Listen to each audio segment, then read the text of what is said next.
ẹ̀yin arábìnrin ilé àní ẹ̀kọ́ ọ̀nà báyìí là ń kí gbogbo ẹ̀yin èrò ọ̀nà èmi wọn rèé ọba Táíwò Ọlárẹ̀wájú ọmọ Jímọ̀ yín rèé àwí kòkòrò ju ọlọ́rọ̀ ǹjẹ́ bí lọ́rọ̀ bá gbọ́ kí ni kò ṣe èmi máa ń sọ wípé kí ọlọ́rọ̀ yìí jọ̀wọ́ kó má ṣe ohunkóhun àmọ́ gbẹ̀tì kó bá mi tún ibẹ̀ ṣe tó àwọn bí máa rẹ ìsàlẹ̀ odò lọ́hùn ó máa lọ mú ẹja làgbọ̀dàdàpátá ẹja bàǹbàǹbà ẹja tó ju ẹja lọ ẹja tí ń gbé ẹja hánu ẹja tó lè gbé ẹja mi bẹ́ẹ̀ bá wọn wọ́ tún mi ẹ ó máa rí ẹni bí ẹni kan tí gbogbo ènìyàn mọ̀ tó yẹ pé kódà ọmọ tá àti ìbítí yìí ń bẹnu oyún ó yẹ kó mọ ojú yìí tó ìní sọ̀rọ̀ jù bẹ́ẹ̀ bá wo ọ̀pọ̀ ọ̀tún mi ní àyè ẹ ó máa rí bàbá ènìyàn wa bàbá wa ẹ̀gbọ́n wa ẹni bí ẹni tá à ń pè tí sì ń jẹ́ kábíyèsí Elédùmarè dádì tí a mọ̀ sí Prince ìyẹn ọmọọba Jídé Kòsọ́kọ́ dádì ẹ bá mi kí ọ̀rọ̀ rẹ. tó gbogbo ẹ̀yin èèyàn wa nílé lóko lẹ́yìn odi orúkọ mi ò yí padà Jídé Kòsọ́kọ́ náà ni òun fi àsìkò yìí kí wa wípé a kú déédé wò yìí. kábíyèsí Elédùmarè ṣe gbóhùn yẹn ẹ tá à ń pè lóko tó sì ń jẹ́nu ilé ṣe ti ń gbọ́ tó bẹ́ẹ̀ bá ń wo owó sí mi lọ́wọ́ sí yìí a máa fi àwọn èèbó díẹ̀ kún ọ̀yẹ́ tí àti bàbá ṣe ń ṣe tẹ́lẹ̀tẹ́lẹ̀ rí a ti ń gba èèbó láàyè lórí ètò yìí àmọ́ ó ní bó ṣe jẹ́ ilé rẹ̀ o táwọn fi máa gba eléèbó láàyè lórí ètò yìí mọ́mí can we meet you please. Okay, my name is Offer Oseni, General Manager of Meritable Nigeria Limited. ṣé ń gbọ́ General Manager of Meritable tá à ń polówó lọ́dẹ̀ tó kọjá ọ̀gá rèé o ẹni bí ẹni rèé o ènìyàn bí ènìyàn rèé o lónìí ẹ ó gbádùn wa bí èbó ṣe ń gbádùn sìgá tó dádì bá mi dárúkọ yín dára lẹ́kùnrẹ́rẹ́ níwọ̀nba díẹ̀ ẹjú rẹ̀. àkókò ń gbọ́ra wáyé náà Jídé Kòsọ́kọ́ ni mò ń jẹ́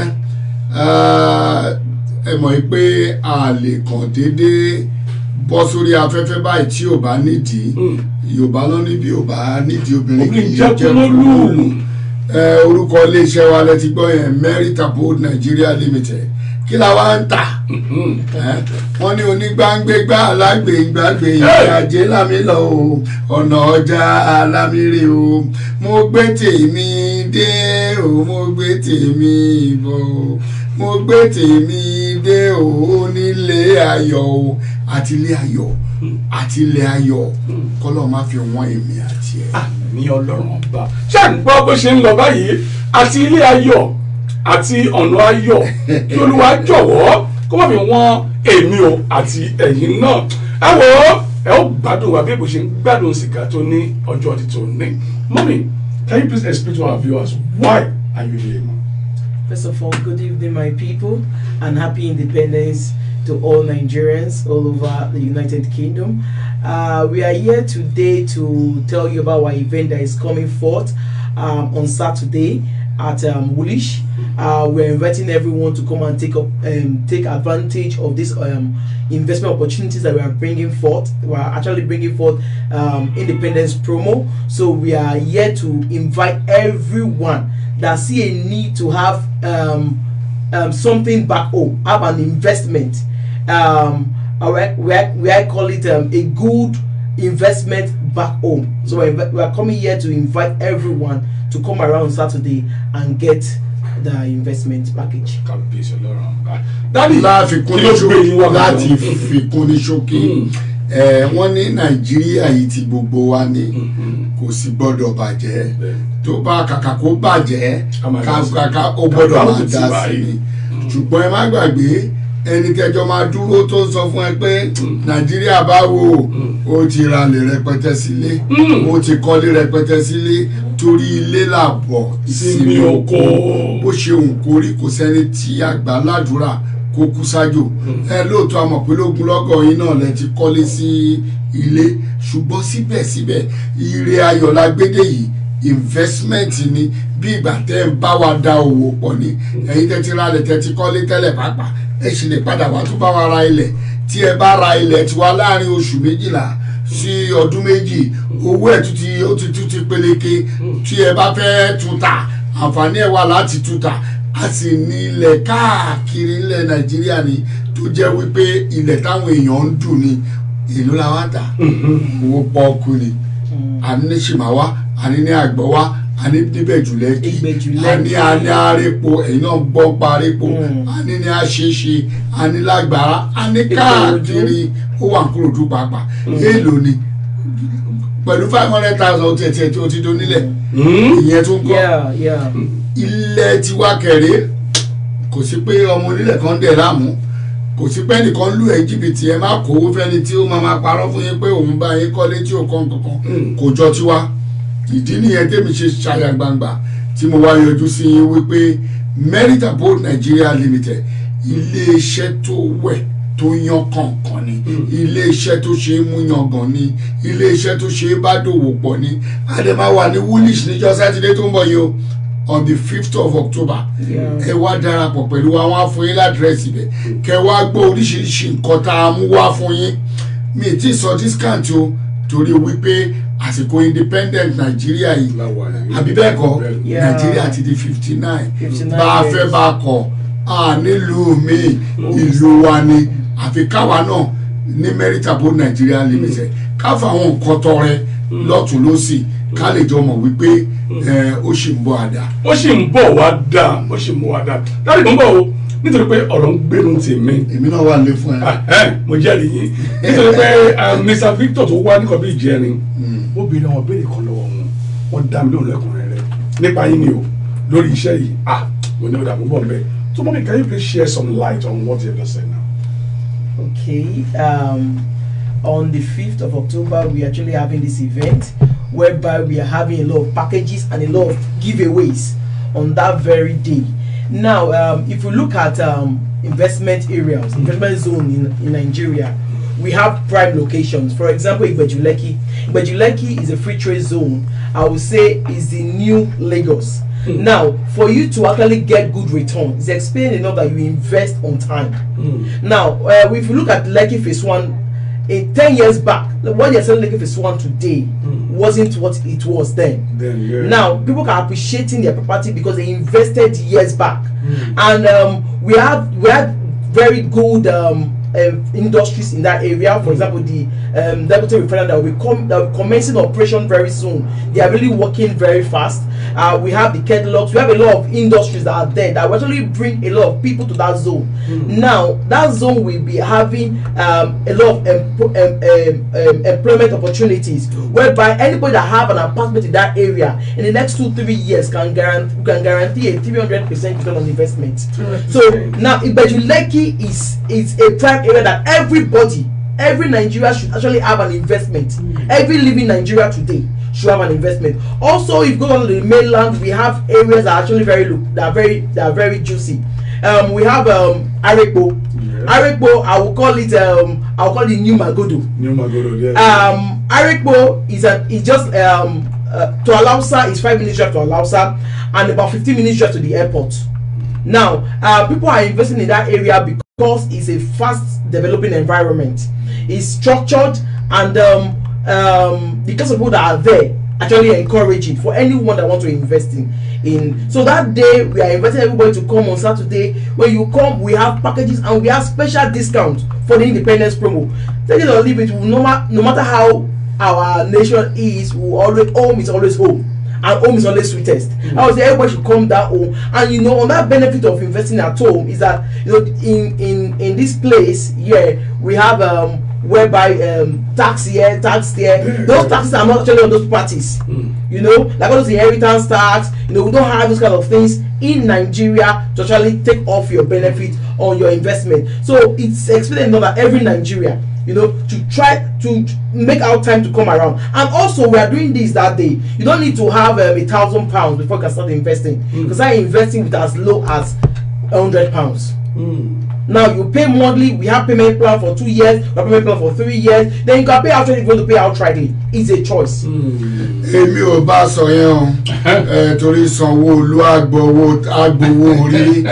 Sanwó-Olú yóò gbowó orí o. Ṣùgbọ́n báyìí là ń ṣe lẹ̀ wa èèwọ̀ bòmíì ni ẹ wo gbogbo ẹ̀ náà kà fún wa lẹ́sẹẹsẹ yẹn oríṣiríṣi ìdílé máa ń ní láti fi nóun fẹ́ra rẹ̀ àbó ń fẹ́ra ilé mo fẹ́ ra lé mo fẹ́ ra lẹ̀ nítorí mo fẹ́ máa gbé bẹ̀ mo fẹ́ kọ́ kí n máa gbé ni mo fẹ́ ra lé kí n máa gbé ni ìmí ìdẹ́wà tó jẹ́ wípé mo fẹ́ ra kinní yìí nítorí wípé mo fẹ́ tó fi ṣòwò lọ́jọ́ wájú. ẹwọ́rú bẹ̀jù lẹ́kí tí wọ́n sọ yẹn gẹ́gẹ́ bí àlàyé tó fún wa gbogbo iléeṣẹ́ pátá tó jẹ́ iléeṣẹ́ gidi náà ti darí síbẹ̀ jù lẹ́kí ibẹ̀ ni gbogbo ẹ̀ wà ń sìn ìyẹn wá túmọ̀ sí wípé lásìkò tí gbogbo ẹ̀ ṣì rọlẹ̀ dáadáa yìí kéèyàn ya mú tiẹ̀ kó dé mọ́lẹ̀ ó dé mọ́lẹ̀ nìyẹn pẹ̀láwa kò sí ní tó máa ṣe ilẹ̀ bó jẹ́ ọdún mẹ́ta mẹ́rin márùn ló fẹ́ padà wá máa ṣe nǹkan ẹ̀ nǹkan kan ò ní ṣe ilẹ̀ torí pé bó ṣe ń rà la ṣe ń kó gbogbo ilé ẹ lọ́wọ́ òwe tó péye dẹ̀ ni kò dẹ̀ sí pé ọmọ onílẹ̀ kan máa dà ẹ́ láàmú wọ́n sọ̀rọ̀ arépo ṣe rí arépo yẹn tẹ́ bá ju òkò láti bẹ́gà adarípo àbí bẹ́ẹ̀ kọ́ a ṣe pàápàá mélòó la ṣe sí arépo ìyẹn túmọ̀ sí wípé àárín ìgboro ni gbogbo ẹ̀ bọ́ sí ẹ bá wa dòwò pọ̀ ẹ rí wípé àwọn èèyàn gidi lẹ bá dòwò pọ̀ bí iléeṣẹ́ ìtẹ́mi ti wà pẹ̀lú láti bí ọdún 5 sẹ́yìn tí wọn bá jẹ́ olóòótọ́ tí wọn ṣe fọkàn tán ẹ ní Rẹ̀mí Jídé Kòsọ́kọ́ níbẹ̀ ṣùgbọ́n nítorí wípé mo ti ń bá wọn ṣe pọ̀ mo dẹ̀ mọ bọ́ ṣe rí pé olóòótọ́ ni wọ́n jẹ́ ẹ wá bá wa dòwò pọ̀ ẹ gbà wípé rere ni Olúwa ẹ má gbàgbé o gbogbo wa náà la ń láti máa gbàdúrà gbogbo wa náà kọ́ la ti kọ́lé gbogbo wa náà kọ́ la ti ralẹ̀ ìwọ tó o ti ra tiẹ̀ tó o ti kọ́lé tiẹ̀ àdúrà ni kò yá máa bọ́ lọ́hùn gbà pé ìwọ tó kọ́lé ayọ̀fẹ́ nìkan tèmi ń kọ́ ọba Olúwa tèmi ń kọ́ Ọlọ́run akọ́lé ayọ̀fẹ́ mi àti ẹ̀. tó ẹ̀kọ́ ẹ̀ tuntun ní dádì ṣáà ń gbọ́ nílé pé ìwọ tí ó kọ́lé ayọ̀ fún ẹnìkan tèmi náà ọ̀rọ̀ àbá nìkan lọ́ba tí ń kọ́lé fún ẹ̀dá ìyẹn ni pé atúgbọ́n gbélé pé bí Olúwa bá kọ́ ilé náà wọ́n ní pé kọ́lé lásán ni ọlọ́run ẹ̀ka bá wọn ṣe lásán dádì ẹ̀ka bọ̀ sórí ètò yìí ẹ̀sìn kó àtúntò láti wọ́rọ̀ àmọ́ dádì nígbà tí Mr. Vic wá ìyẹn Victor tó wá nípa bí ìjẹrin tí bọ́dà wà yìí ló sọ wípé tani ambassador bẹ́ẹ̀ ń pariwo yìí ó ní Prince Jídé Kòsọ́kọ́ ó ní ṣé ọmọ ẹ tó ń dárúkọ yìí ṣá ó ní ọ̀gá àgbà ní iléeṣẹ́ yìí pé ọ̀gán ní aṣojú ní iléeṣẹ́ yìí tó dáàdì mo sọ lẹ́yìn ni òun fẹ́ sọ lójú yín mo ní tó bá jẹ́ bẹ́ẹ̀ ẹni tí wọ́n dárúkọ yóò lè yí rẹ̀ mọ́lọ́fọ̀ nítorí nǹkan kan. láàfikún ọjàre once again I am Prince Jídé Kòsọ́kọ́ direct descendant of King Kòsọ́kọ́ of Lagos and presently the official ambassador of King Kòsọ́kọ́ royal family. Mi ní yí orúkọ mi ní ìmẹ́rẹ̀ yàtọ̀ sí wípé tabarika ní méní méjì mẹ́ta mẹ́rin márùn-ún ọdún tá a wà yìí ló pé 55 years tẹ́mi ti ń ṣiṣẹ́ eré mo bímọ síbẹ̀ àwọn ọmọ pàápàá ń ṣe kí ni mo máa wá ní ó kọlù mí tó jẹ́ pálapàla ni máa wá lọ́wọ́ ara mi sí Ọlọ́run ní jẹ́ ká bá wọn ṣe èyí tí ò dáa eléyìí mo rí ní nǹkan tí àwọn tó jẹ́ olólùfẹ́ mi tí wọ́n máa jàǹfààní ẹ̀ ni Ọlọ́run á dẹ̀ jẹ́ kẹ́ jàǹfààní ẹ̀ àjọ pẹ́ pẹ̀lú ra wa ojú òní tiwa ẹ wo ẹ darapọ̀ pẹ̀lú wa níjọ́ Saturday ní Woolwich wọ́n á tún sọ àbẹ̀wò aṣọ pósí àti gbogbo ẹ̀ fún yín kẹ wá wo kí la tiẹ̀ gbé dání kí la tiẹ̀ ń sọ ń pa ẹ gbé wa yẹ̀ wo ẹ béèrè ń pa wa ẹ tún ṣalábàápàdé àwọn tó ti bá wa dòwò pọ̀ ń bẹ̀ tí wọ́n tún rà lẹ́yìn tàdé wọ́n tún rà ìyẹn túmọ̀ sí wípé ohun tí owó tán bá wa dàpọ̀ wọ́n rí pé rere ni. rere báyìí ni tó o gbẹ̀yìn ló fẹ́ Physical Media Entertainment àǹfààní lálẹ́ ló yọ kalẹ̀ fún gbogbo wa yìí o ṣé ni pé mo sọ ní ìjọ kìíní àná nígbà tí ọ̀gbẹ́ni Victor yìí tó ń wá mo ní ọmọ Yínká Quadri kọ́ mo sọ yẹn ọkùnrin Jídé Kòsọ́kọ́ yẹn Prince Jídé Kòsọ́kọ́ mo ní láti lè dá orúkọ wọn sí inú ètò yìí dájúdájú ẹ wo òtítọ́ ń bẹ nítorí pé bàbá tẹ lórí kalẹ̀ yìí wọn ò ní láti parọ́ tàbí ṣe èké nítorí pé owó kò rí bẹ́ẹ̀ o ìyẹn ni pé orúkọ yìí ti wà láti ayébáyé ẹgbẹ́ wọn nígbà tó ń sọ pé àwọn ti bẹ̀rẹ̀ iṣẹ́ eré yìí kódà àwọn ti bí mi iṣẹ́ àti wọn ṣe 50 láìpẹ́ ni ó ṣẹ̀ṣẹ̀ yẹn ni wọ́n ṣe yẹn ni wọ́n yìí òdì mo sọ pé wọ́n ti bí mi tó ti ṣiṣẹ́ eré wọ́n ti bí mi àwọn kéré gan àmọ́ ọ̀pẹ́ ńlá láàrè àìmọye ẹ̀dá míì ọmọ yóò tilẹ̀ kówó jáde láti lọ ra ilẹ̀ yìí kò yẹ yín láti máa tún ta fún ẹ̀dá lójú. má bínú torí ọlọ́run jẹ́ tó gbà lọ́wọ́ ẹ̀ kí n sọ lórí àǹfààní kan tó tó wà ń bẹ̀rẹ̀ mu ẹ tún ní àǹfààní àti máa san díẹ̀ díẹ̀ lóòótọ́ bí ọba san gbìlẹ̀ kan nta máa gé kó ń bẹ yóò lágbára ó máa lágbára ṣùgbọ́n yẹn ò ní pé ẹni tó bá ní díẹ̀ díẹ̀ láwọ́ bí tí fi bẹ̀rẹ̀ kò lè ra máa kó tó ṣẹ́jú pẹ́ ó ti dá tán ó ti pé nǹkan ti dé tiẹ̀ àwa dẹ̀ tún wá ní nǹkan kan tá a tún ń ṣe o bí èèyàn bá wa lò pọ̀ tó ń sanwó ẹ̀ díẹ̀ tó dẹ̀ ń ṣe déédéé kò di pé ó dìgbà tó bá san gbogbo tán ká tó gbà láàyè kó máa kọ́ ilẹ̀ kò kú ní gbélé lọ nítorí wípé ilé wa wà ń bẹ̀ fún ẹ̀yẹn bá wa dòwò pọ̀ tí ó bá dẹ̀ jẹ́lẹ̀ lásán ló rà tó tún wá fẹ́ ká bẹ́ẹ̀ kọ́ a ní ilé iṣẹ́ tó jẹ́ subsidiary ti kọ́mi wa a tún bẹ́ẹ̀ kọ́ ojúlówó nǹkan dẹ̀ la máa fi kọ́ torí àwa náà la manage estate ọ̀hún àdèjọ́ máa ríra wa lójúkorojú tí a bá ṣe láburú òun rí wa àárí ẹ ṣẹ̀rí wípé kò ṣeé ṣe. dádì ohun tó wá yà mí lẹ́nu tẹ̀sán sí ni pé ẹ tún ní àǹfààní bí yóò bá tẹ̀ sanwó díẹ̀ tó wà aráyè san tán ẹ fún láyè kó máa kọ́ nílẹ̀ lọ. ọlọ́run àtẹ̀jẹ́ ó san tán ìwọ má gbàdúrà kó má san. bóyá. àní tó bá ti ń san kó ṣáà máa san lọ déédéé kò dìgbà tó bá san tán. kò dìgbà bá san tán. ká tó ní bóyá wọn máa lọ ibi táwa dẹ̀ nílẹ̀ sí pátá iná wà omi àti ṣètò omi títì gbogbo àwọn títì tó lọ káàkiri wà ń bẹ̀ security dẹ̀ ni tó ṣe kókó ní nàìjíríà sí wọ́n wà ń bẹ̀ ní digbí. so mommy come to think of it you mentioned Aripo. Okay.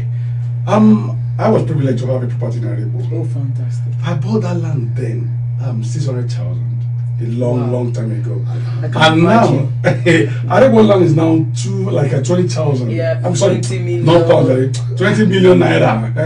20 million naira. Depending on the location. On the location, Aripo. And we are giving it out at for 7 million. 7 million. How come? That's the question. How okay, come? actually, though, we're talking about independence promo.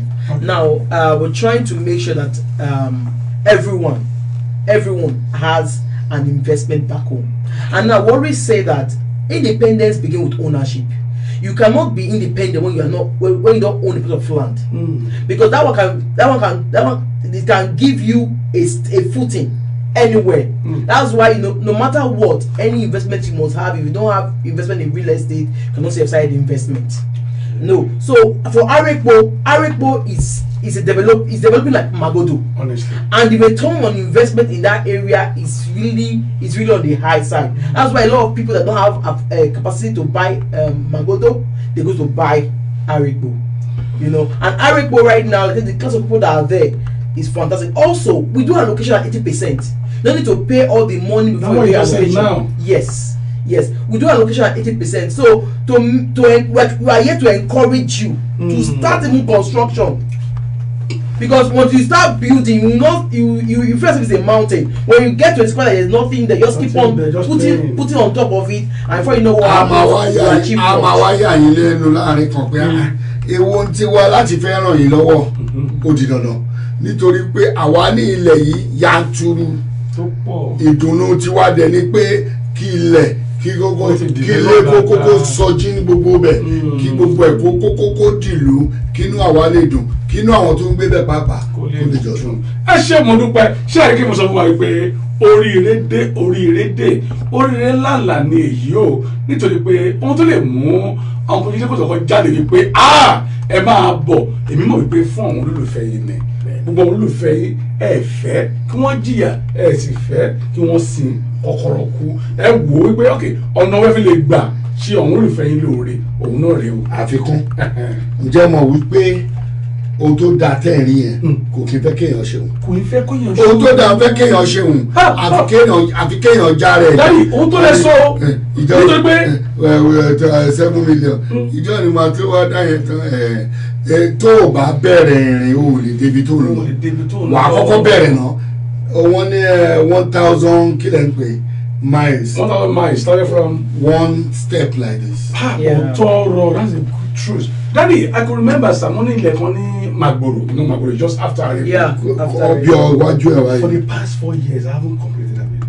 Kí ló dé? Oríire kì í fẹ́ kí èèyàn ṣe Kò òun. jẹ́ kéèyàn ṣe òun. Ká kí n dáwọ́ mi sí ibi ilẹ̀ yẹn. Nǹkan mi ni mo ṣe. No, mo ti rúfọ̀ ẹ̀ o. Àwọn wíńdò ńkọ́, irin ńkọ́, àìka ìmọ̀ye ẹ̀dá ló wà lọ́dọ̀ yìí sáà wọ́n ṣe tán. Ọlọ́run á túbọ̀ ràn ẹ́ lọ́wọ́. Àmì Jésù. Ṣẹ́ẹ̀rì táwa bá fẹ́ báyọ̀ kọ́ ni ẹ̀jẹ̀ ìṣẹ̀lẹ̀ fún stages ni tó bá lálẹ́ lọ́wọ́ wa ṣe mọ̀ pé a ní kan German floor owó German floor ló ṣì ní ìgbà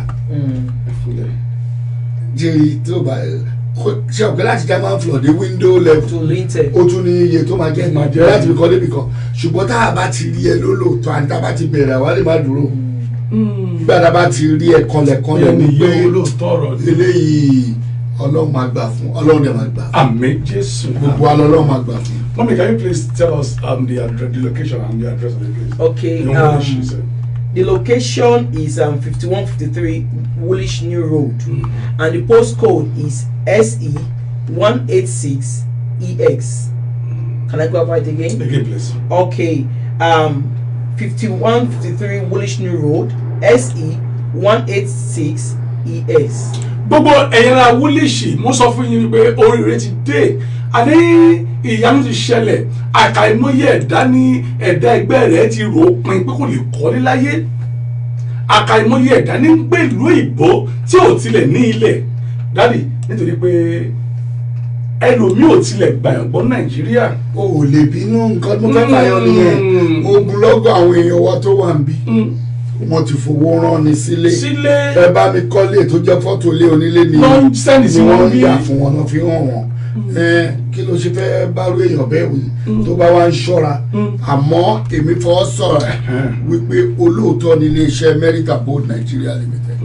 Ẹ bá wa dòwò pọ̀ ẹ ò ní regret. Sure. Tó lè mú ọkùn Jídé yìí àbí ká púpọ̀ ní ọmọọba Jídé Kòsọ́kọ́ tó ń fi ọwọ́ sọ̀yà wípé ẹ máa bọ̀ kẹ́ ẹ wá bọ̀ wọn dòwò pọ̀ ẹ ṣàmì pé wọn ò ní lè borúkọ wọn jẹ́. Àkàìmọ̀ ẹ̀dá tẹ́lẹ̀ wọ́n tilẹ̀ ń sọ wípé ìlú mi o kò ní da fún Nàìjíríà àwọn ń gbé Nàìjíríà ṣe pé ní nítorí pé àkàìmọ̀ ẹ̀dá ò tilẹ̀ ní ìgbàgbọ́ mọ́ ní orí ìlú wa Nàìjíríà yẹn. Ọ̀dà ẹ dáhà lọ sí orí ìpolówó Merita Bold ká lè gbọ́ ohun tó ń sọ fún wa. Ọkùnrin Jídé lè kọ́kọ́ o àní arábìnrin kan tún bẹ́ẹ̀ bẹ́ẹ̀. Rachel Oniga. Oh yeah. Okay, no. My name remains unchanged. Prince Jídé Kòsọ́kọ́, the brand ambassador emeritus for Merita Bold Nigeria Limited. My name is Rachel Oniga, an actor producer of Nollywood and the brand ambassador of Merita Bold Nigeria Limited. My name is Shino Ayo Oyinlola, one of the ambassadors for Merita Bold Nigeria Limited. There is nothing bad in taking care of our loved ones back home, as in providing for their needs. But something is bad when you don't prepare for your future. You will be surprised when people you are sending money to refuse to give you a room to stay when you travel back home. Guess what? With $60 a week, you can build your own dream home in due time. With global certification of occupancy, C of O, instant allocation, good road network, perimeter fencing, electricity and street lights. No Omonile issue. Put this trust in Merita Bold Nigeria Limited, the owner of Emerald Garden Cities. Emerald Garden City, Ibejuleki, starting from 500,000 naira with 10% discount. Emerald Garden City, Arekbo, starting from 3.6 million with 10% discount. Emerald Garden City, Lusada Agbara, starting from 670,000 naira with 20% discount. Emerald Garden City, Agbowa Ikorodu, starting from 520,000 naira with 10% discount. Emerald Garden City, Imota Ikorodu, starting from 400,000 naira with 10% discount. Emerald Garden City, Mowe Ofada, starting from 500,000 naira with 10% discount. If you now spend up to 10 million naira or above with Merit Abode Nigeria Limited, you automatically won yourself all expensive paid trip to Dubai from Nigeria or get the equivalent cash in dollars here in the state. Hello, my great people. My name is Rachel Uniga, an actor, producer of Nollywood, and the brand ambassador of Merit Abode Nigeria Limited. And I am Olamide Shimola, aka Lamidat, promoter of Merit Abode Nigeria Limited UK. I would like to invite you to a property investment opportunity of a lifetime in landed properties and apartments in Ogun State and Lagos State, Nigeria, with massive discount. Join us live at Tinapa Restaurant and Bar, Manchester, on the 21st of September 2019. 28 September 2019 at Aken Square, Acme, London. 5th of October, Empire Restaurant and Bar, Peckham. And on the 5th of October at Woolwich, London. Don't miss this great opportunity of a lifetime. See you there. Of course, I'll be there.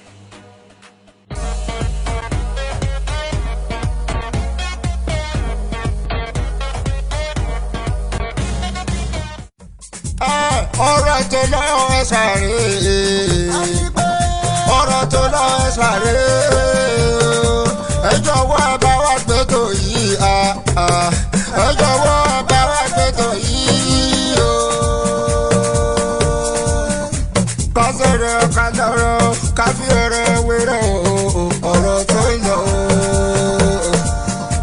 Kásẹ̀rẹ̀ kálọ̀rọ̀ káfíọ̀rẹ̀ wéré o, ọ̀rọ̀ tó lọ o. Ọ̀rọ̀ tó lọ ọ̀hún abọ́gẹ́. Kẹ́lí bàbá pẹ̀lú màmá àti ọ̀dọ́ lọkùnrin o àti ọ̀dọ́ lóbìnrin o. Ẹ sáré tó.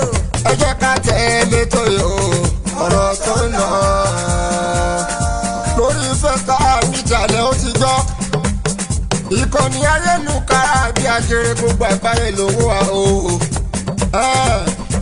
Ọ̀rọ̀ tó lọ ẹ ṣáà ọ̀rẹ́ o. Látọwọ́ ọba ìjìnlẹ̀ tá ìwò wíníwí lójú orogún. Èjì ọlójú ìyá yóò bẹ́ kìsì bẹ́ẹ̀ kẹ́sẹ́. Bẹ́ẹ̀ sì yàrá kìsà o. Ọ̀làríwájú ọmọ jíwọ̀ sálátọ̀kùn ètò yóò. Ọmọ jíwọ̀ sálátọ̀kùn ètò yóò. Ọ̀rọ̀ tó lọ ẹ̀ṣá náà rè o. A tó bá fẹ́ polówó ọjà tó fẹ́ kí ó gbáyé ó gbọ́. Gbogbo àgbáyé náà tí ń wò wọ́ o. Ọ̀rọ̀ tó lọ ẹ̀ṣá lélẹ̀ ọ̀tún rọ ẹ̀ṣá. Ẹyin bá bọ́ tí ìyá o, máa mọ́ tí ìyá. Abẹ́kọ̀ọ́ polówó ọjà, àwọn fẹ́ ṣe ìnáwó. Mo fẹ́ kí gbogbo ayé mọ̀, ìwọ tó bá jó lórí o. Mo fẹ́ kí star, mo fẹ́ kí gbogbo ayé rẹ̀ o. Ìwé lérè ìtàgé.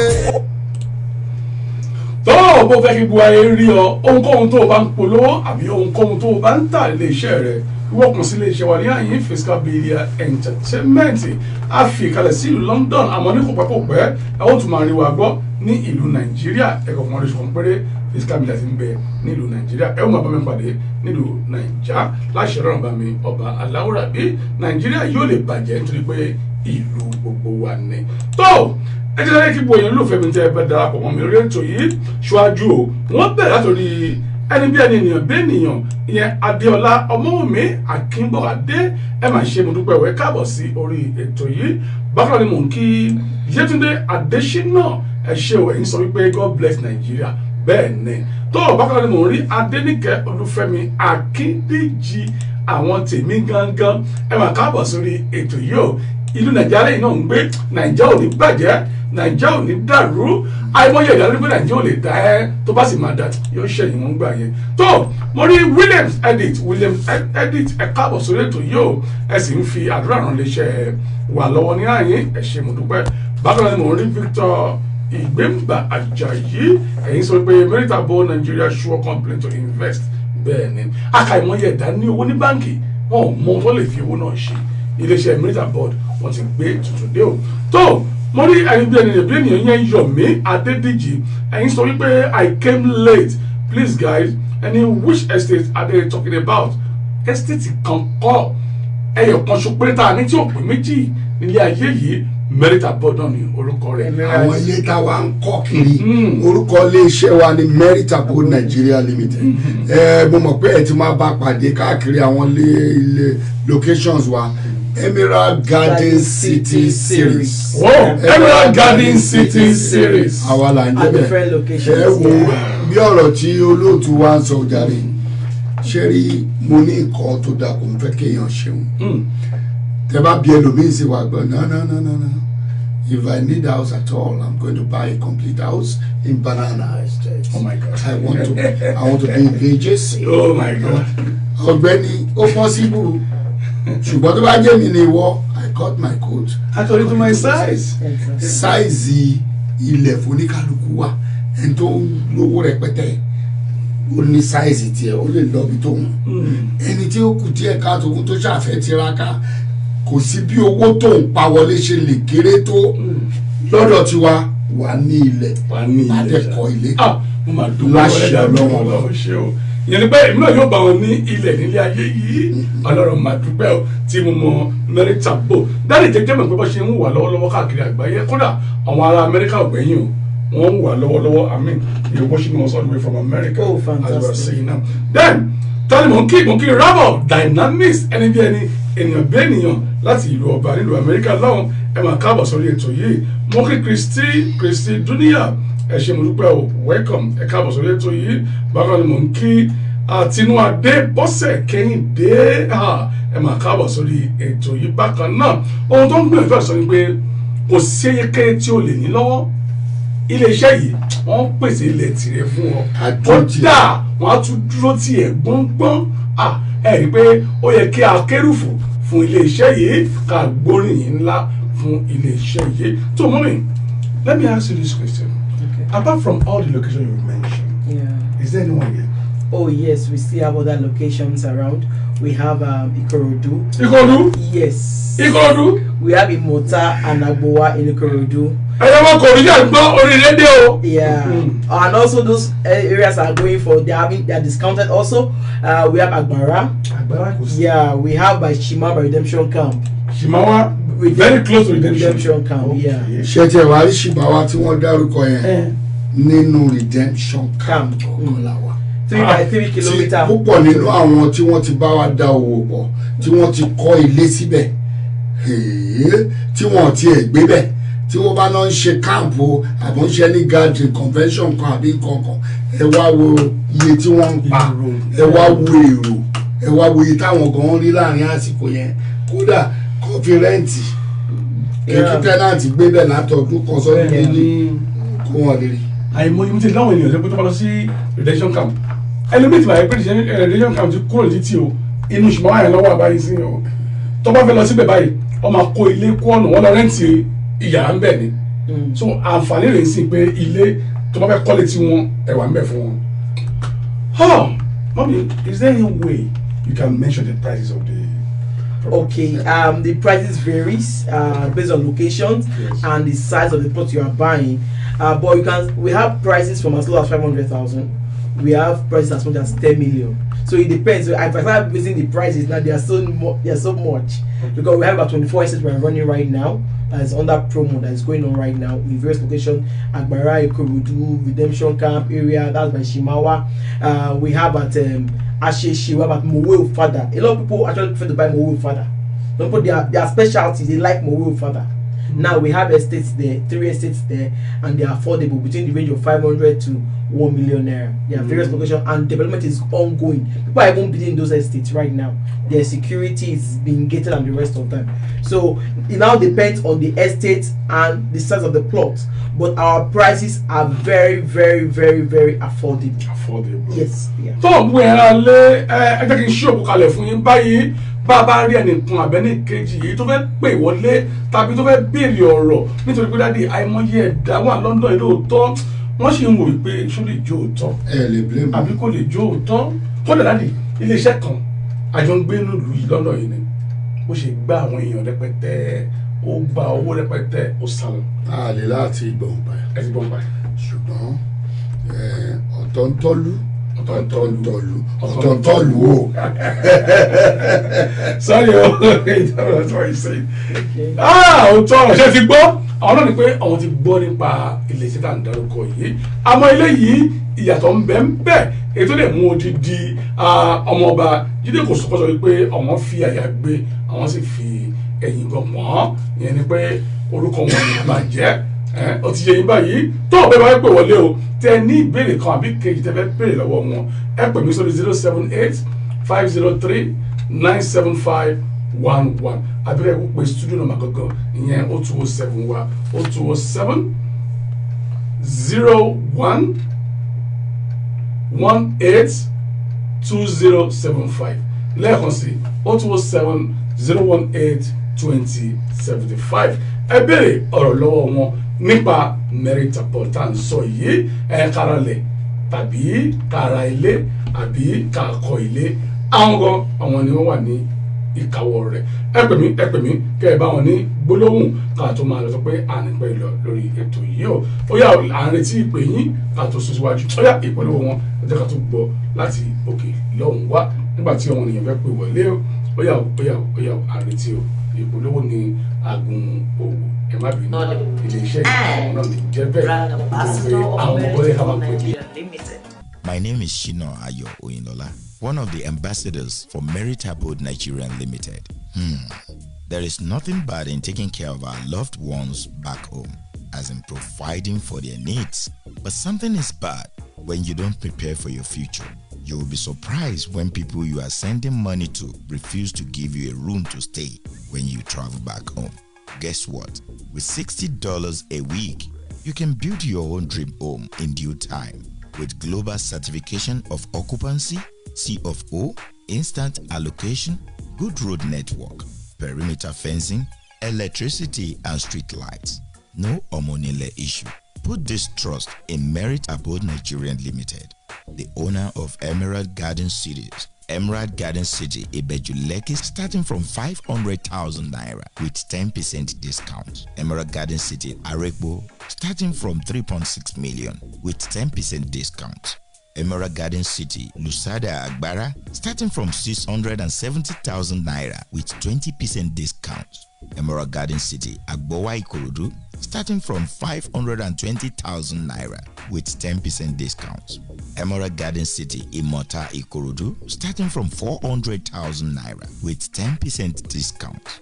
Emerald Garden City, Muwe Ofada, starting from 500,000 naira with 10% discount. If you now spend up to 10 million naira or above with Meritaport Nigeria Limited, you automatically won yourself all expensive paid trip to Dubai from Nigeria or get the equivalent cash in dollars here in the state. Hello, my great people. My name is Rachel Uniga, an actor, producer of Nollywood, and the brand ambassador of Meritaport Nigeria Limited. And I am Olamide Shimola, aka Lamigat, promoter of Meritaport Nigeria Limited UK. I would like to invite you to a property investment opportunity of a lifetime in landed properties and apartments in Ogun State and Lagos State, Nigeria, with massive discount. Join us live at Tinapa Restaurant and Bar, Manchester, on the 21st of September 2019. 28 September 2019 at Aken Square, Acme, London. 5th of October, Empire Restaurant and Bar, Peckham. And on the 5th of October at Woolwich, London. Don't miss this great opportunity of a lifetime. See you there. Of course, I'll be there.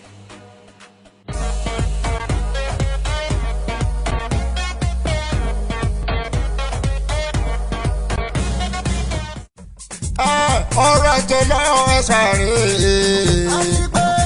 ọ̀rọ̀ tó lọ ẹ sáré ẹ jọ̀wọ́ bá wa gbé tó yìí ẹ jọ̀wọ́ bá wa gbé tó yìí o. kásẹ̀rẹ̀ kádàrọ̀ káfíẹ̀rẹ̀ wẹ̀rẹ̀ o ọ̀rọ̀ tó lọ ọ̀rọ̀ kábí ọ̀rọ̀ wéré o ọ̀rọ̀ tó lọ ọ̀hún àbòkè. kẹ́yìn bàbá pẹ̀lú màmá àti ọ̀dọ́ lọ́kùnrin o àti ọ̀dọ́ lóbìnrin o. ẹ sáré tó. ẹ jẹ́ ká tẹ̀ létò yìí o ọ̀rọ̀ tó lọ. lórí fẹ́ta níjàlẹ̀ ó ti gbọ́. ìkànnì ayélujára bí ajere gbogbo àgbáyé lówó wa o. ọ̀rọ̀ tó lọ extra ọ̀rẹ́ o. látọwọ́ ọba èjìrẹ́ tá ìwò wíníwí lójú orogún. èjì ọlójú ìyá yóò bẹ́ kìsì bẹ́ẹ̀ kẹsẹ́ bẹ́ẹ̀ sí alákìsà o. ọ̀làríwájú ọmọ jíbọ̀ sálátọ̀kùn ètò yóò. ọmọ jíbọ̀ sálátọ̀kùn ètò yóò. ọ̀rọ̀ tó lọ extra náà rè o. tó bá fẹ́ polówó ọjà tó fẹ́ kí ó báyé ó gbọ́ gbogbo àgbáyé náà tí ń wò wọ́ o. ọ̀rọ̀ tó lọ extra lélẹ̀ ọ̀rọ̀ tó lọ extra ẹ̀yin bàbá tí ìyá o màmá tí ìyá tó bá fẹ́ polówó ọjà àbò fẹ́ ṣe ìnáwó ó fẹ́ kí gbogbo ayé mọ̀ ìwọ tó bá jó lórí o. ó fẹ́ di star ó fẹ́ kí gbogbo ayé yẹ o ìwé lérè ìtàgé ó fẹ́ di inú mọ́ ọ̀ka o. tó ẹ káàbọ̀ padà sórí ètò yìí nígbà tí mo rí ìyá mi ẹni bí ènìyàn ìyẹn wòlíì òtítọ́ ẹni tí ọlọ́run bàbá mi ń gbà fún lọ́wọ́lọ́wọ́ tí ó sì máa gbà fún títí ayé àìnípẹ̀kun àmín. ìyá ìta ni mò ń ké sí Orítókẹ́ Adéníjì tí mo fi tọ̀wọ̀tọ̀wọ̀ dá orúkọ yín nílé iṣẹ́ Fiscal Media Entertainment. àmọ́ ìyá mi béèrè ìbéèrè kan tó jọ mí lójú ó sì ní agbára. dádì ìbéèrè yìí rèé o. arábìnrin yìí sọ wípé kọ́ńpì yìí ìyẹn mẹ́ta bọ́ọ̀dù yìí wẹ́ ti bẹ̀rẹ̀ dáadáa ṣé kò ní dé àárín kan káwọn lọ rí pé ẹ yé gẹ̀rẹ́ bàkà. tó ẹ ṣe ọlọ́run ló ní gbogbo déédéé lọ́wọ́ ọlọ́run máa mú wa lóòótọ́ nígbà tí àwọn èèyàn bá dáṣẹ́ sílẹ̀ tí wọ́n bá rí wípé ó ti ń gbèrú èròkèrè orí burúkú ní a máa wá sí wọn lọ́kàn ṣùgbọ́n ṣe rí bí orin àwọn bí orin àwa aládùúrà kan ní ìpìlẹ̀ tí Jésù fi lélẹ̀ léyè tí bàbá aládùúrà tọ́ kẹ̀dà máa ṣe rò pé ó yẹ kúrò níbẹ̀ ó dúró lórí àpáta ṣe rí ohun tí a bá ti fi orúkọ Ọlọ́run pilẹ̀ ṣe rí àwọn tó níṣẹ́ yìí pátápátá gbogbo àwọn directors yẹn èèyàn Ọlọ́run ni wọ́n kì í ṣe pé ká máa fẹnu lọ sí church àwọn tó ń mú ọ̀rọ̀ Ọlọ́run lókùnkúndùn ní ó pẹ̀lú ohun tó ń reflect nínú ìrùtẹ̀ bá wù àwọn prizes wa ṣe báwa ò ní mú yín gan a ní sọ fún yín pé kẹwàá lálẹ́ 100,000 àbí 200,000 ìtò bá jó òótọ́ ọbẹ̀ la máa sọ fún yín ìgbàgbọ́ mi ni wípé wọn ò ní yẹ̀ kúrò lórí ìlànà tó dáa kọ́tẹ̀ tó yẹ̀ kúrò lórí ìlànà tó dáa mi gẹ́gẹ́ bí ẹnìkan máa sọ fún yín. ẹ tún sọ fún wọn. bẹ́ẹ̀ ṣé àlè pé inú wọn mọ́ dáadáa àmọ́ ìyá mi lókè tún sọ̀rọ̀ síwájú pé dádì wọ́n ní tó bá níbẹ̀ pé ẹ̀yẹ gẹ̀rẹ́ o àwọn yóò pín fídíò yìí pẹ̀lú àwọn ará chọ́ọ̀chì káàkiri àwọn sì kó èrò rẹpẹtẹ wá sí iléeṣẹ́ yín láti wá bá yín dá owó ẹ bá mi dúpẹ́ lọ́wọ́.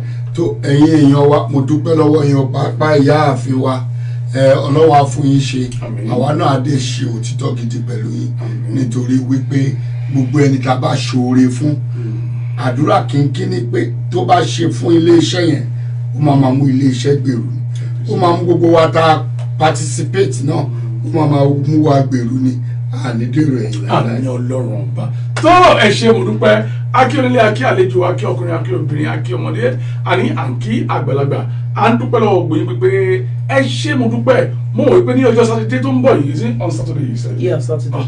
Sátidé tó ń bọ̀ yìí ni o ẹ jẹ́ ká túyẹ́ papọ̀ nílùú Wúlíṣì nítorí pé a fẹ́ fi etí gbọ́ ohun ayọ̀ a sì fẹ́ fojú rí ohun ayọ̀ gbogbo ẹ̀dá tí ènìyàn ti rò pé ẹ ò lè jẹ́ nǹkan kan ẹ wò ó ní ọjọ́ yìí ọlọ́run ọba yóò gba ògo ẹ̀yin náà ẹ lẹ́nu ọpẹ́ ẹ sì máa dúpẹ́ lọ́wọ́ ọlọ́run ọba. Mommy, can you just say a word of advice for our viewers at home? Okay, I want to advise all Nigerians outside the country to come back home and invest. Nigeria is still a great place, and as of today, real estate actually the industry that is booming. So if you invest in real estate in Nigeria through Emirate State Series, I can guarantee you will never go wrong. Amen. You will never go wrong. It's a guarantee. Why I can guarantee you is because over the years we are 8 years in the business, in existence. We have a 24 estates. We have seen a lot of people that have invested token, and as within 2 years, 3 years, they've gotten good returns. Now I can guarantee you good returns on your investment. So please don't be afraid. Just put your trust in God. I won't say put your trust in men, put your trust in God, and I can guarantee you that you get it all right. Amen. Yeah. Kí ló béèrè lọ́wọ́ ọ̀gá mi pé kó fún yín ní àmọ̀ràn àbí kó gba yín lámọ̀ràn. Mo rí àwọn èèyàn bí èèyàn ẹni bí ẹni lórí ètò yìí. Mo ṣe rí Mary Àtinúkẹ́ Abúmèrè JP. Olùtọ́kẹ́ ti sọ lẹ́ẹ̀kan pé àwọn yóò bá yín pé èrò ìyàn wọn ará chọ́ọ̀chì kí wọ́n á dùn pọ̀. Tó ẹni tá à ń sọ yìí JP ni wọ́n Mary Àtinúkẹ́ Abúmèrè láti odidi ìlú Dublin. Wọ́n ti ń wo yìí báyìí. Tó mo sì torí ẹnìkan nígbà yìí náà ìyẹn Abirajara tó Santos. Àwọn ní greeting from Salvador. Salvador Bahia from Brazil. Wow. Someone's watching from Brazil. My name is Obira Jara, and I like you very much. Bye. So, before they buy money, I know some Nigeria here in Salvador, in Brazil. Daddy, ever be key to pay like Brazil. So, èèyàn tí wá láti Brazil, I salute you now.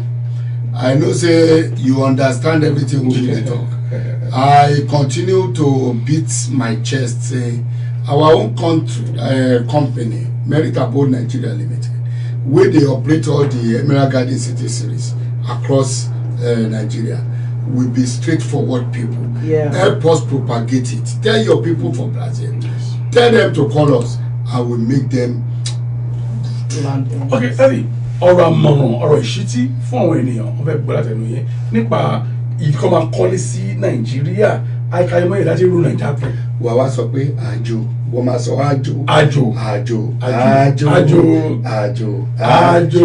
àjò lẹ́wà yìí o ẹ̀rí iṣẹ́ ajé ṣe ẹ̀rẹ́rẹ́ ọjà jẹ́ àjọ kiri oko jẹ́lé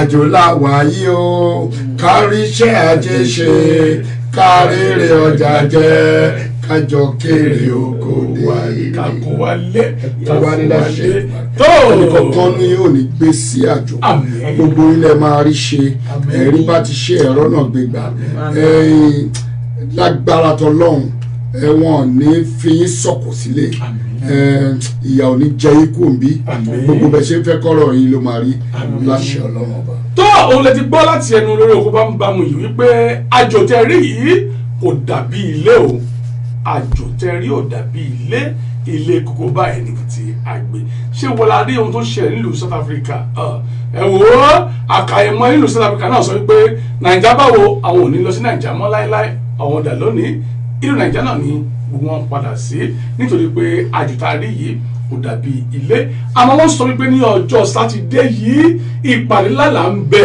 láti wá ṣe àṣehàn láti wá ṣe àfihàn ohun tí ó fẹ́ ṣẹlẹ̀ kan nínú Nàìjíríà nípa ilẹ̀ àti ilé wọn. Mommy, can you please mention it again to our viewers at home on Saturday in Woolwich? What's going to happen in Woolwich? Okay, we are having an investment opportunity program whereby we are giving massive discounts to all Nigerians present. Even if you're not Nigerian, okay, all Africans, let me say all Africans that will come around. We are giving massive discounts and all that benefits. Now, also, we're having the allocation on that same day. So if you pay outrightly that day, we can get your location, link with someone, your family and friends down in Nigeria, and make sure the allocation is done immediately. And also, you can start building as soon as your document is perfected and you start enjoying your returns. Let me ask you this. Mr. Victor said it when he came here 4 days ago. He said, as soon as you finish the meeting, when you go back to Nigeria, they're going to start the allocation instantly. Yes, now that day, as soon as you make your payment, you have your receipt. Also, I have my team on ground still in Nigeria. As soon as that receipt is being issued to you, your document is prepared, we will email it to you. That's we work very swiftly. Now we email your documents to you, you go through it, the agreement, the terms of the contract. Then as soon as we are done with it, we agree with it, you sign our document, allocation is done, you can go and start up your design and all that I need to commence your construction work. Ìtẹ́ kan máa fi kún ká tó máa lọ kẹ máa torí Jésù là ń pariwo látẹ̀kan ẹ má rò pé àbí àwọn kìrìsìtẹ́nì nìkan ló wà fún ó ti o ayẹyẹ gbogbo ẹ́stéètì tiwa àti mùsùlùmí àti onígbàgbà àti kìrìsìtẹ́nì ni wọ́n jọ wà ń bẹ̀ gbogbo alájọ máa rí bá ti ṣe gbogbo alájọ máa rọ́nà gbégbà lọ́lá Fatiha. Bismillahirrahmanirrahim. Alhamdulillahirabbil alamin. Arrahmanirrahim. Maliki yawmiddin. Iyyaka na'budu wa iyyaka nasta'in. Ihdinas siratal mustaqim. Siratal ladzina an'amta 'alayhim. Ghayril maghdubi 'alayhim. Àmín. Tó òun lè ti gbọ́ láti ẹnu ọ̀gá wa yìí wípé kì í ṣe onígbàgbọ́ nìkan la pè sí ilé-iṣẹ́ yìí kódà àwọn mùsùlùmí gan wà pa àpè yín dáàdì ṣe àpè ọ̀rẹ́ sí àbáláyé náà. Gbégbá tó eriwo ya pé ní ọjọ́ yìí Ọlọ́run máa ti ṣe gbogbo olùwọ́ kábíyèsí. Mo ní wo ló mọ púpọ̀ pa ẹ̀. tó gbogbo yàrá wa ẹ ṣe àdúpẹ́ èyí tí a pè yín tí wọ́n sì jẹ́ wa ẹ ṣe mo dúpẹ́ ojú owó tẹ́lẹ̀ kì í pọ́n dáadáa ojú owó ò ní pọ́n yín lágbọ́dọ̀ ọ̀rọ̀ bàbí ọba Aláwùrábí ẹ̀rí ọwọ́ yìí gbogbo báyìí ni wọ́n máa ń yọjú orí o Yorùbá sì sọ wọ́n ní láàrin màrìwò báyìí ìyẹn láàrin ẹ̀gún màrìwò sì máa ń ṣe ẹ̀ṣọ́ títí rẹ̀ gbogbo ẹ̀dá láti rò pin gbọ́ eléyìí tí mo sọ fún ẹ yìí o tó bá rú ọ̀pin àwọn ọlọ́rọ̀ ọba tó dá ẹ kò rú ẹ pin o lágbọ́dọ̀ ọba mi ọba ọ̀gá ògo adé ògo rẹ̀ ọ̀run àgbélé ẹ lórí agbára àṣeyọrí rẹ̀ ọlọ́run ọba yóò gbé wọ́ ní èyí tí ó kù kí ọdún yìí parí òrùn tó ń rán lókè yìí ó sì lè tó aṣọ ọgbẹ ìyẹn ni pé ó sì lè di onílẹ̀ títì yẹ àbí kò di onílẹ̀ títì rẹ tó bá ní ìgbàgbọ́ nínú ọlọ́run ọba ẹ̀gbọ́n wọ́n sọ̀rọ̀ kan lẹ́ẹ̀kan wípé ọlọ́run ọba ò ní jẹ́ ká kú sájò ọlọ́run ọba ò ní jẹ́ kí a kò wà lájò ká sì gbé sájò a ó kó èrè àjò yìí a ó kó lọ lé ní lágbọ́dọ̀ ọba mi ọba Aláwùrábí kódà gbogbo ẹ̀ náà ti rò pé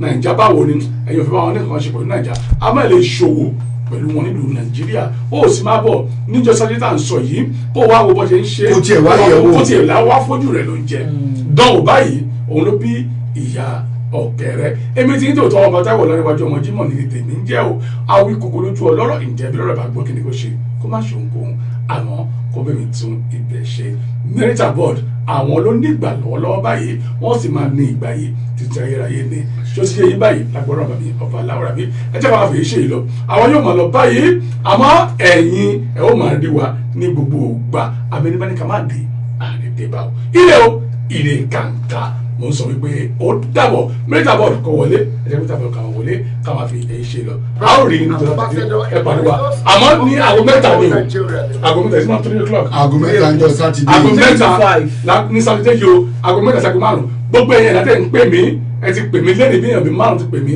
ẹ ń béèrè àdírẹ́sì lọ́wọ́ mi òun lẹ gbọ́ yìí o àdírẹ́sì yẹn lẹ́ẹ̀kan sí ẹ jẹ́ n fi èdè Yorùbá mi kí n fi kà á kí n fi Yorùbá kà á wọ́n ní the testament yẹn 551/53 ni nílùú Woolwich not Woolwich èbó ni Woolwich o àwọn nílùú Woolwich ó ti yẹ yín ká ẹ lè gbọ́ dáadáa ìyẹn Woolwich New Road ó ti yẹ yín tó postcode yẹn rèé o SE18 6ES lẹ́ẹ̀kan sí SE18 6ES àìmọye ẹ̀dá láti rò pé àmọ́ ọlọ́run bá yóò jọ wọn lójú ire lójú wọn rí o ire o lójú yóò máa rí nọ́mbà tẹ́lẹ̀ pé kó tó ní sátidé o 077-679-52354 lẹ́ẹ̀kan sí 077-679-52354 ó kù kan nọ́mbà nàìjà fún wọn tó fẹ́ pè wọ́n ní Nàìjíríà àkàìmọye ẹ̀dá ojú máa ń tì wọ́n wọn ní fẹ́ dá sí báyìí àmọ́ wọ́n pè ní Nàìjíríà ìyẹn ní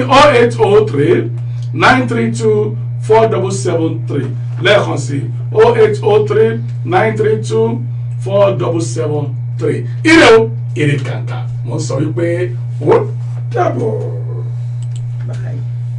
My name is Rachel Oniga, an actor, producer of Nollywood and the brand ambassador of Narrator Board Nigeria Limited.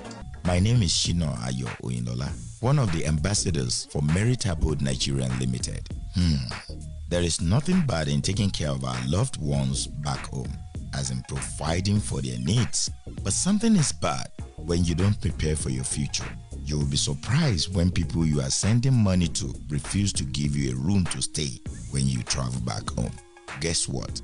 With $60 a week, you can build your own dream home in due time with global certification of occupancy, C of O, instant allocation, good road network, perimeter fencing, electricity and street lights. No omonile issue. Put this trust in Merit Abode Nigeria Limited, the owner of Emerald Garden Cities. Emerald Garden City, Ibejuleki, starting from 500,000 naira with 10% discount. Emerald Garden City, Arekbo, starting from 3.6 million with 10% discount. Emerald Garden City, Lusada Agbara, starting from 670,000 naira with 20% discount. Emerald Garden City, Agbowa Ikorodu, starting from 520,000 naira with 10% discount.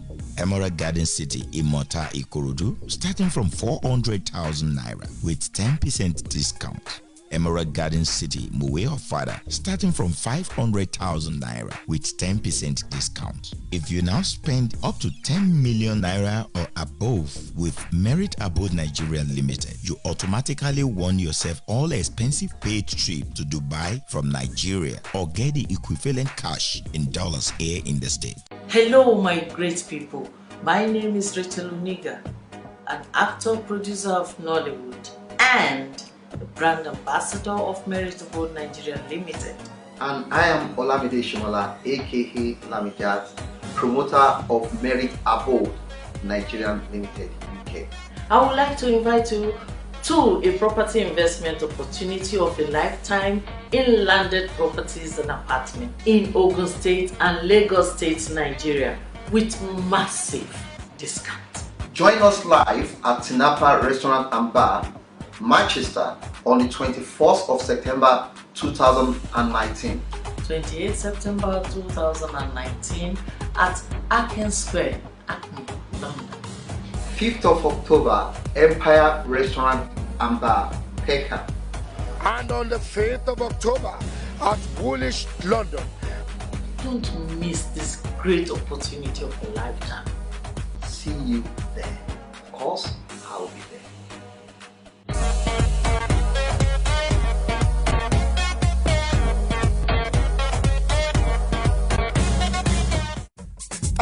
Ọ̀rọ̀ tó lọ ẹ sáré,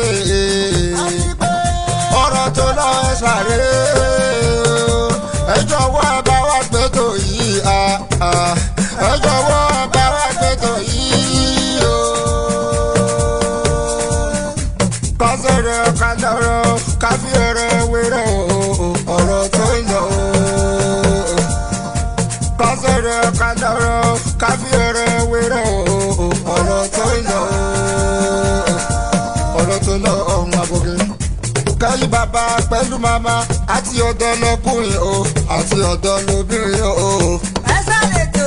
Ẹ jẹ́ ká tẹ̀lé tó yẹ o ọ̀rọ̀ tó ń lọ. Lórí fẹ́ta ìjàlẹ̀ ó ti gbọ́. Ìkànnì ayélujára bí ajere gbogbo àgbáyé lówó wa o.